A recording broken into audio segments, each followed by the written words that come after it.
আসসালামু আলাইকুম everyone, welcome back to my channel Khadija lifestyle. কেমন আছেন আপনারা সবাই? আশা করি ভালো আছেন। আমিও আলহামদুলিল্লাহ আপনাদের দোয়ায় ও ভালোবাসায় ভালো আছি। আমি আজকের প্রতিদিনের মতো একটি নতুন ব্লগ নিয়ে চলে এসেছি আপনাদের সাথে এবং রেসিপিও। আজকের আমি কি রান্না করব সেটা আপনাদের সাথে শেয়ার করব।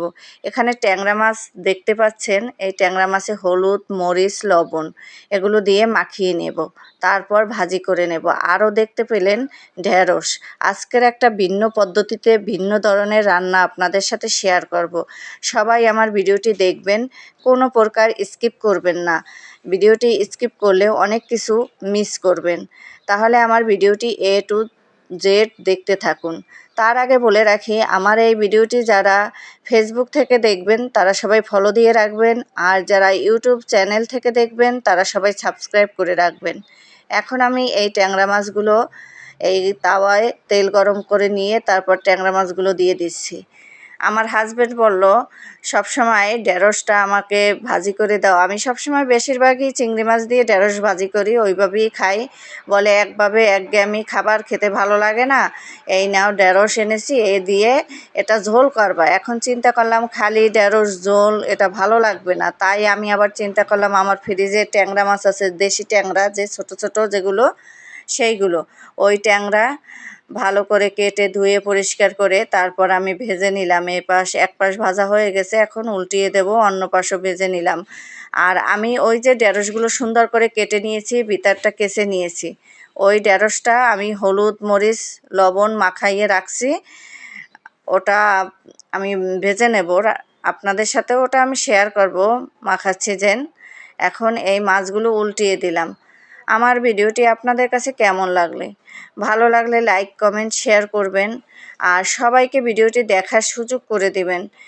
যারা নতুন পুরাতন যারা বন্ধু আছেন দেশে কিংবা দেশের বাহিরে যারা আছেন আমার ভিডিওটি দেখেন, আপনারা পারলে আমার ভিডিওটি সবসময় ফেসবুকে শেয়ার করে দিবেন, আপনাদের টাইমলাইনে শেয়ার করে রাখবেন, তাহলে অনেকেই দেখার সুযোগ পাবে। আপনি যদি আমাকে ভালোবাসেন, আমার ভিডিওটা দেখেন, আমরা এই যে কন্টেন্ট ক্রিয়েটর আছি যারা ভিডিও ছাড়ি, হয় ভিউজ আসবে, সাবস্ক্রাইব আসবে, আপনারা দেখবেন, তা থেকে আমাদের ওয়াচ টাইম বাড়বে, এই সব চিন্তা করেই আমরা কিন্তু একটা কন্টেন্ট দেই।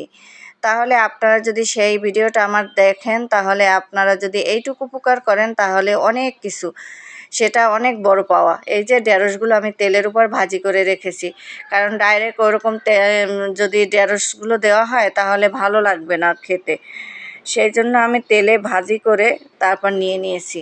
এখন আমি এটা কিভাবে রান্না করব সেই প্রসেসটা দেখাবো, আমার সাথে থাকবেন, তাহলে সম্পূর্ণ দেখতে পারবেন। আমি তেল গরম করে পেঁয়াজ দিলাম, রসুন দিলাম, একটু রসুনটা ভাজা ভাজা হয়ে গেল।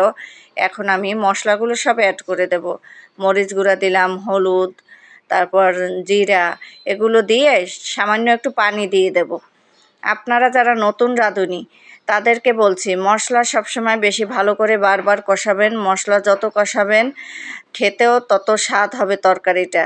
মশলার স্বাদ, তরকারির স্বাদ দ্বিগুণ বাড়িয়ে দেয় শুধু মশলা কষানোর উপর নির্ভর করে।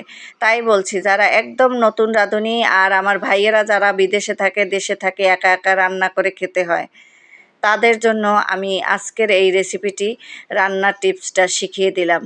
আর যারা দূরে আছেন, যারা অনেক ভালো রান্না করতে পারেন আমাদের মতো, যারা গৃহিণী বা হাউসওয়াইফ, তাদের কথা আমি বলছি না, যারা একদম নতুন, তাদের জন্য আমি এই সিদ্ধান্তটা নিলাম যে তারা একটু আমার রান্না অন্ততপক্ষে দেখে আসুক। আর এই ভিডিও তো আমার ভাইয়েরা দেখে, বোনেরা দেখে, শুধু যে বোনেরা দেখে তা না, আমার ভাইয়েরাও অনেকে দেখে, অনেকে একা একা রান্না করে খায়, তাদের জন্য এভাবে রান্না করে দেখালাম। এই রান্নাটা আপনারা দেখে ট্রাই করে দেখবেন কেমন লাগে। আসলে আমি যতটা মনে করছিলাম এই ঢেঁড়স দিয়ে ট্যাংরা মাছ ভাজি বা ঝোল করলে কেমন লাগবে দেখতে, কেমন লাগবে খেতে, কেমন লাগবে, আসলে না, অনেক ভালো লেগেছে। আমি কখনো খাইনি তো সেই জন্য এরকম মনে করলাম। হাজব্যান্ডের কথা শুনে আজকের আমি ঢেঁড়স দিয়ে ট্যাংরা মাছ ঝোল করলাম। আসলেই খেতে অসাধারণ, খেয়েছি, খুবই ভালো লাগছে। তাই আজকেরই আপনাদের এই ভিডিওটা আপলোড করে দিলাম।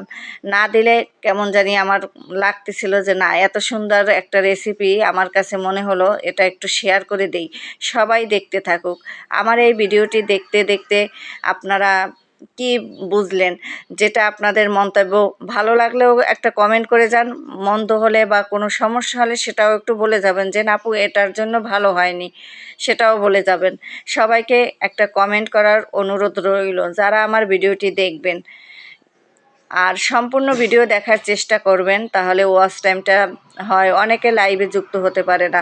সবাই ভালো থাকবেন, সুস্থ থাকবেন। আল্লাহ হাফেজ।